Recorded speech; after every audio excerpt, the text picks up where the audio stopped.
mugshot won't be different this time?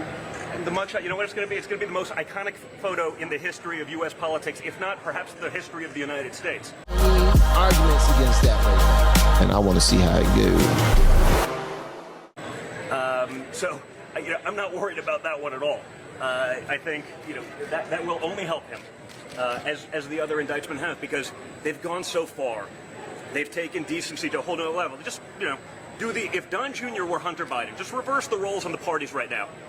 You think I'd be here free and talking? No, I'd be in Gitmo. Facts. Rightfully so. Facts. If I took $1 billion from China for what? You know, the Chinese are many things. They're not good people, but they're also not morons.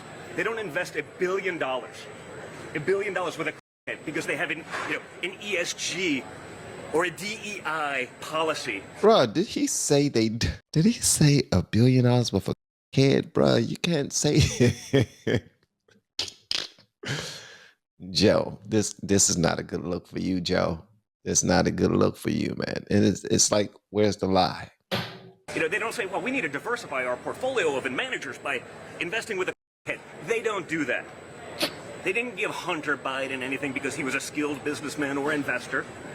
They made a great investment, probably one of the greatest returns in the history of investing, by buying an America Last policy, because who knows what they have. We're on the brink of World War III.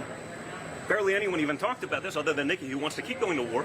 We're on the brink of World War III with bribes, millions of dollars in bribes, now known to go to the Biden family, and no one in the press is even asking the question if our policy towards Ukraine that could lead us into World War III and nuclear war is being influenced because maybe they know more than we already know. Where's the lie? I don't know, folks. That's your job, not mine. But the fact that no one's asking the question is telling. And I mean, it should be to you guys. You guys got to, in my opinion, do more. But too many have decided to be the marketing arm of the opposition party, and that's fine. That's what it is. But it's also why people are breaking away from mainstream media and even conservative mainstream media, because they failed them and they're not telling the truth. You said Vivek had the best performance tonight. Who, in your opinion, had the worst performance? Well, Ron DeSantis, because he needed to do good. He sat there like a wallflower, basically got, you know, ambushed on all sides. And everything that he said that actually got some applause was literally already Trump policy. Now, we use the military to fight the cartels. It's a threat to our nation. That's Trump policy. Our nation is in decline. Our nation's in decline. The nation's in decline. Literally from, like, the Trump campaign website. He's not capable of those original thoughts, so he takes an idea that works and tries to make it his own. Ron DeSantis, that's exactly what he did, man. You know what? I can't say that. I can't say that in good faith. All I saw was a few clips. That's it. Once we watch the entirety of the debate, which we will, hopefully you guys will watch it with me, then I'll be able to agree fully with that. But the clips that I did see, it seemed like he was far too passive, especially with a man who has a record, a man who's been a good governor based off of what people are saying. I don't live in Florida. I don't know. And I don't pay attention to policies and politics as much as I should, because I'm just now coming out of my cocoon, all right, when it comes to this political stuff, all right? But from what I'm hearing, he's not saying anything wrong. Now, if you want to check him in the comment section, please do. I'm here for it, man. Listen, I'm extremely objective when it comes to this. But I didn't see a single idea. And again, I didn't see him prosecute the That's case why of how Vivek he's going to whooped beat his Joe tail. Biden. Because for 6 months, I heard he's the guy that could beat Biden. Because all the polls, before people got to actually know Ron DeSantis, said that he would be the guy to do that. Once people got to know him, the polls went down, the personality's nothing. Now, not only is he losing to Trump badly in a primary, he's losing to Joe Biden by 3 points in most of the national polls, while Trump is up by 5. So the entire argument that they founded the campaign, whether it was reboot 1, 2, 3, what are we on now? 5 or 6? Reboot 6? 5? Whatever it is. Reboot 6 still hasn't resonated.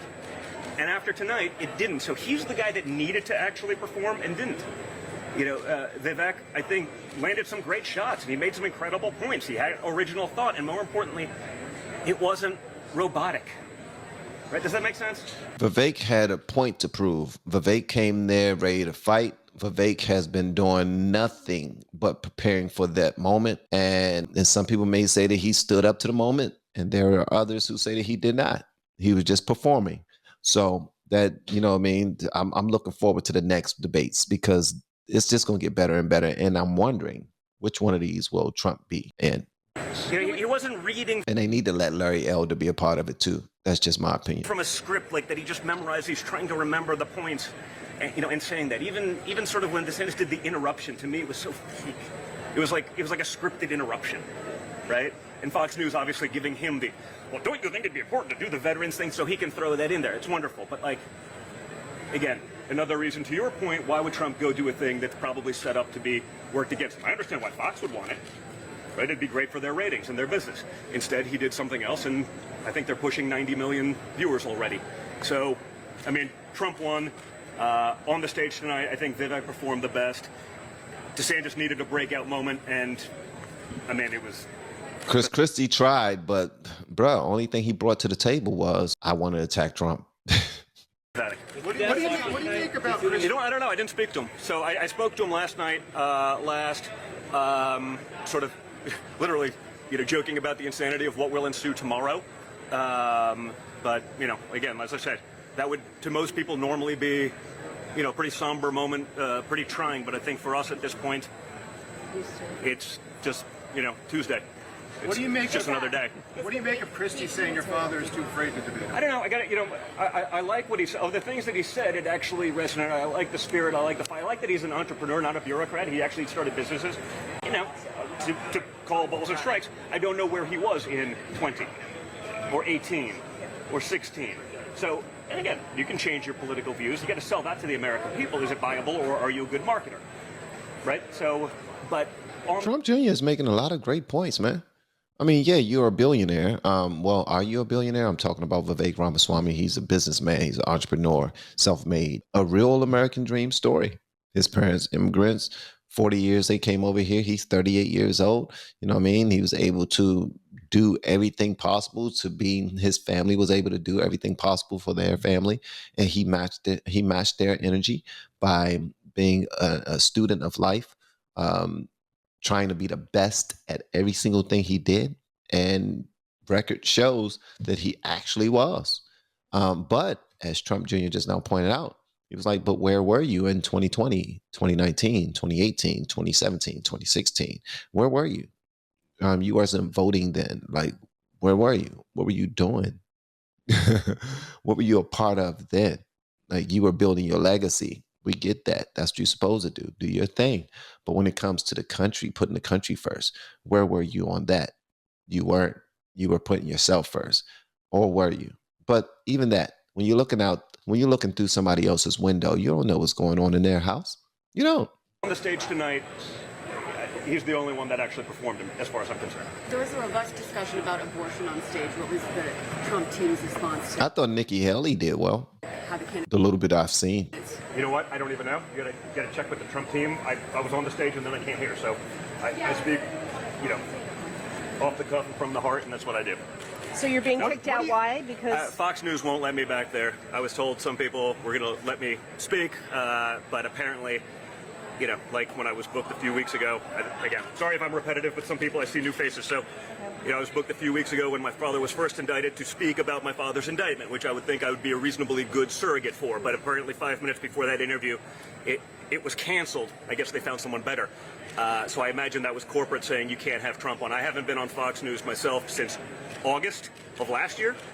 So it's been about a year. Wow. At the time, I was probably second or third, according to many of the polls, in the GOP primary nomination myself. So again, maybe you don't like me, maybe not, but I think I was probably reasonably well resonated within the Republican base, and all of a sudden I was gone. So I guess, you know, whatever they could do to push the other candidates, and they certainly weren't going to have someone who was going to take out the people that they'd like to put in there, the puppets that they would like to put in there that have to answer them, whether... Yeah, I'm going to have the original link on this right here, and I want y'all to go check it out, man. I'm only going to play a bit more, just a little bit more, but I'm not going to play the entirety of the whole thing. It's kind of long. Because of the power or because of the money that's contributed. And again, that's the difference with Trump. He doesn't need those things. He doesn't care about those things. He can actually fight for the American people, and that's what we actually need in the White House, not what we saw tonight. And what do you make of Christie saying that your father's too afraid to be on the debate stage with him? Come on. I mean, Sophomoric. it's like, does anyone really believe that? No. You know, Trump gets up with no notes and gives a 2-hour speech in front of tens of thousands of people. I mean, you go back to his, I guess, let's go back to the first Republican primary debate in 16. I don't know, a guy that's never debated. I think he did pretty well. I think a lot of guys that were, it was their turn like it was Hillary's turn, found out the hard way that maybe they weren't as good at what they do as what they thought they were. I think he ended some careers pretty effectively. So, I get that Christie's trying to do his thing to try to get under his skin, but give me a break. Chris Christie left office at like a 9% approval rating, so I'm not too worried about anything that Chris Christie has to say. Wow. A 9% approval rating, bro? I know he's probably, exaggerating just a little bit. But if he's even close to that, that's trash. The President Trump on the stage, Yep. and you are saying he had the best performance. In case he was able to be on the second place, do we expect him to be on Trump's ticket to the White House? A lot has to be determined. I mean, there's a lot of those people on that stage. Just because they're on the stage running doesn't mean I'd even, or my father would even consider them. Right? There needs to be more than that. But, like I said, of what he said, I think he resonated. I think his performance was the best of the night. I think the guy that needed the performance, the guy that we were told, and again, you saw that with some of you could see the super PAC of Ron DeSantis. They were already sort of lowering expectations with the leak memo, and, the playbook is so stale. Like, you see what's going on. And again, I've only been doing this for, let's call it 6-7 years now. But you see what's going on. It's just not working for him. Yeah, and that's one thing that I picked up too, man. And what he just now said, the playbook is so stale. You can see right through these politicians, man. You can see right through them. That's the reason why Ron DeSantis did not perform well based off of what they're saying, because none of them disagreed with him that Ron DeSantis performed poorly. But again, we plan on checking out the entirety of it because I just want to see for myself. You know what I mean? If y'all could join me, that would be amazing. If not, that's cool too. But I do plan on checking it out.